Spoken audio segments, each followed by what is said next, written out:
Mackey Motors in Lake City is the place to find new and certified used vehicles, along with a knowledgeable and helpful sales staff. Find new roads at Mackey Motors in Lake City. Welcome to the Mackey Motors post-game show. Find new roads at Mackey Motors in Lake City. Kuemper Knights winning it here 8-7 over Atlantic. We're here in the post-game, joined right now by Austin Tigges, who got the start on the hill tonight. Austin came out really sharp here, struck out the first four guys you faced. In fact, I think you threw 8 of your first 9 pitches in there for strikes. Talk about the early part of the game, how you felt. It must have been warm and ready to go. Yes, Jeff, it felt really good. I was out there, threw strikes, and then later in the game kind of fell behind and kind of picked myself back up, calmed down, and felt a lot better. What was working for you early? How are you trying to work their hitters here tonight? Early on, I just kept, rhythm and everything and pace, and then a couple innings went by and everything, and I thought I was ahead of myself better, and I just kind of fell back behind again.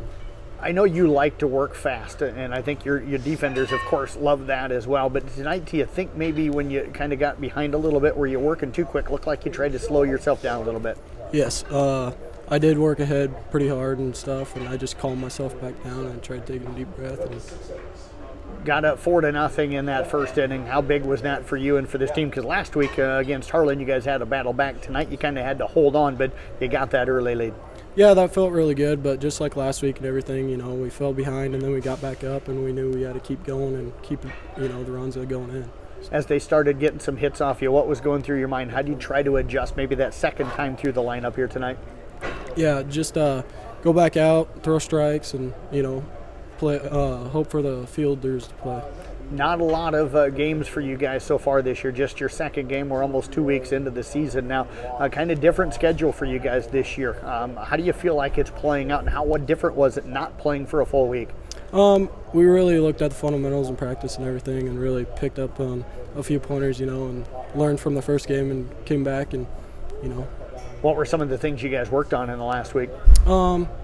Fielding and then different positions and stuff, bunt coverages and everything, just, the mental stuff. How's your arm feeling right now? How are you feel coming into the season? Pretty good, yep. Well, I tell you what, great job here tonight. Congratulations on another big win, and appreciate you joining us. Thank you, Jeff. You bet. Austin Tigges again with the Kuemper Knights. We're going to get Blake Pottebaum and him to kind of, you'll see this on the video interview if you watch it. They're having to switch headphones and hand mics and everything else. And Blake, you got the save again here tonight. Second save for you here on the season. You came in that 6th inning pressure situation, got out of trouble, then got into a little bit of trouble in the 7th inning. But how did you feel like you threw on the hill here tonight? I definitely started iffy. Didn't get a lot of chance in the bullpen to really warm up, so coming in dry kind of slowed me down a little bit. You went out in between after you got on base there in the bottom of the 6th. You went back out. Was that to just try and get a few more pitches, kind of get that arm warmed up a little bit? Yeah, definitely. I was just trying to kind of make up on the lost time that I didn't have in between the 6th and 7th. Blake, let's talk about that 7th inning. You walked the first guy, gave up a hit, then you come back, you get 3 straight strikeouts to close out the ball game here tonight. What changed for you there, and how were you able to make that adjustment to get yourself out of that inning? I just kind of got in the mindset that if I'm going to throw strikes, they're not going to touch it. I'm confident in myself and my teammates, so I just got to put it in the zone and drop that mic a little bit. There you go. Just got to have confidence in myself and my teammates and do what I can. Blake, what works for you? Is it the fastball? Because I like your fastball. You throw it really hard, but that breaking ball has a lot of movement for you as well. Yeah, the fastball's been working pretty well. Haven't had to break out the breaking ball yet, so that's always good. Kind of save that for late in the season. 8 runs for you guys tonight. 4 of those, though, coming in that first inning. What did you see from the Templeton kid, and how did he settle in after that first inning? Because he struggled against you guys early, but then I thought pitched pretty well the rest of the game. Yeah, he definitely figured it out. I'm just glad that we could take advantage of his walks early and kind of give ourselves a head start in the game. Where's this team at offensively right now, do you think? I think we're definitely doing pretty well, but we got a lot to figure out. I think this team could really do some damage late in the season. Is that what you guys are building on? And not really worried about how you're playing, you are, but this point of the season, you want to just continue to get better, right? Yeah, we're just working on everything pretty much. I think we're mainly focused on defense. We know we can hit the ball, especially on teams like this. 2-0 right now, off again now until the CYO coming up on Sunday. What do you feel like you guys need to work on, and what's the game plan for Sunday? Just a little bit of chemistry, some small things.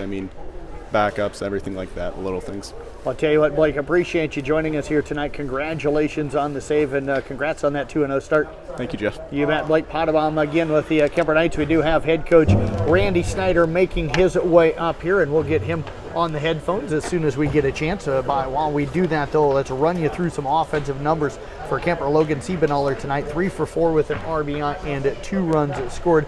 Trevor Ryle, 1 for 3 with a walk, an RBI, and 2 runs scored. Blake Pottebaum, 1 for 2 with 2 runs scored and a walk. Austin Tigges tonight, 1 for 3 with 2 RBI. I also had a walk. Carter Putney had a run scored for him. Cal Waniger tonight went 0 for 1 but did have an RBI, also 2 walks and a hit by pitch. Luke Hicks 0 for 3 with an RBI and a walk. Benicio Lujano goes 0 for 3 tonight with a run scored. Michael Pottebaum 0 for 2 with an RBI. John Mayhall tonight 0 for 2. Cooper Pottebaum goes 1 for 1 with a double here tonight. Randy, I need you to kind of hold that one about right down in here, just about a little below the chin, as Randy Snyder joining us here in the postgame now. Coach, good win for you guys tonight. Jumped up 4-0 in this one in the first inning. Had maybe some opportunities in that first inning to maybe put it away, but still a good first inning with those 4 runs. Yeah, we took advantage of their mistakes. They walked a few, and he was struggling a little bit. So our guys had some nice at bats. They worked some big counts, and anytime you can get ahead early in the ball game like that gives your pitcher confidence, and he's able to go out there and do his job. What'd you see from Austin on the hill to start the game tonight? You had to visit him a couple of times, but I thought he threw pretty well. Yeah, his ball was up a little bit, but I thought Riley Bach called a good game for him. His velocity was better again tonight, and he'll keep getting stronger as the year goes on. And his breaking stuff was really good, but got to give the Atlantic kids a lot of credit. They had some quality at bats, especially the second time through. They made some great adjustments, and they really did a good job hitting the ball to the right side or up the middle later on, and that was their adjustment. So all in all, I was pretty happy with all the pitching. It was kind of a tough strike zone for Nathan. He relies a lot on that inside corner and outside corner, and he just couldn't get some calls for him, but he did a good job too. And to have Potsy come in there at the end and have the command that he did, he's able to throw it by him. So it was a good night for our pitchers. Coach, you mentioned that Dayton Templeton from Atlantic struggled a little early to find the strike zone, but I thought settled in. How did you guys adjust to him once he kind of found his rhythm and started finding that strike zone? Well, the second time through, the guys are communicating when they come back, and they tell each other what he's got and what he throws for strikes, what he does, and what he struggles with. And he struggled with his breaking stuff early, and we took advantage. And later on, we were trying to stay more middle, try going right side, and the guys really did a good job. And the quality of bats, we keep a chart for that, and I'm anxious to see that because we had some guys that really had good at bats. Maybe they didn't get the base hits. Some of them went over, but still drove in runs. Had some big at bats, and Cooper Pottebaum coming off the bench and getting that leadoff swing, and that's big for us. And we're developing our bench as we go, and great competition by the kids between them. And John Mayhall showed us what he can do with all that speed. And we played a good baseball game. Atlantic is going to be a good team by the end of the year. They've got a few pieces missing, but Hawkeye 10 is going to be very salty. Coach got an important, I think, insurance run there in the bottom of the 6th inning, kind of manufactured that one a little bit as well. Yeah, we were trying to add on there and give a little more room for it. And early in the year, it's hard to throw strikes. We haven't played for a week, so I was really impressed how the guys came out and played. With physically, we only had a couple of physical mistakes, but we missed some signs and stuff, and so some of the younger guys were still working in, and we got some work to do, but coaches will be patient with them, and we'll keep working them in, and by the end of the year, we'll have a really good bench to go to. So it was really good. It was really good to get some of those guys some chances to play against a very good Atlantic club. Randy, you mentioned having played in a week. How tough is that to play against a team that's got 3-4 games under their belt, and you guys are just playing your second? Yeah, they're just coming off a doubleheader from last night. Anytime you've been playing, it's better than practicing. And we were just finishing up school last week and tests and stuff, and that was more important, I feel, than playing games. And obviously we had a couple games scheduled, but it didn't work out for the teams we had lined up, so they canceled on us. So we just make the best of it, and get ready for the long weeks that are coming.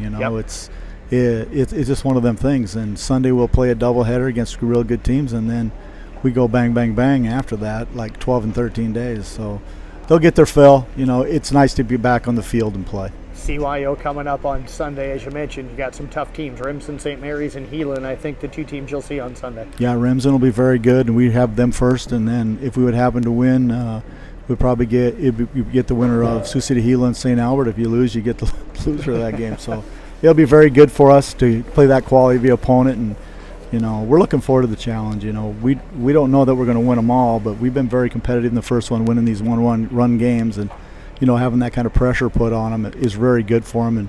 And we just have difficulties trying to simulate pressure in practice. When those guys got to make those plays, and tonight was really reassuring. We got guys make plays under pressure, and really played well, I thought. Well, Coach, congratulations on the 2-0 start to the season. Appreciate you coming up and joining us here tonight. Well, Jeff, thanks as always for covering us, and we're looking forward to seeing you a lot this year. You bet. Head coach Randy Snyder again with the Kuemper Knights. They knock off Atlantic here tonight by a final of 8-7.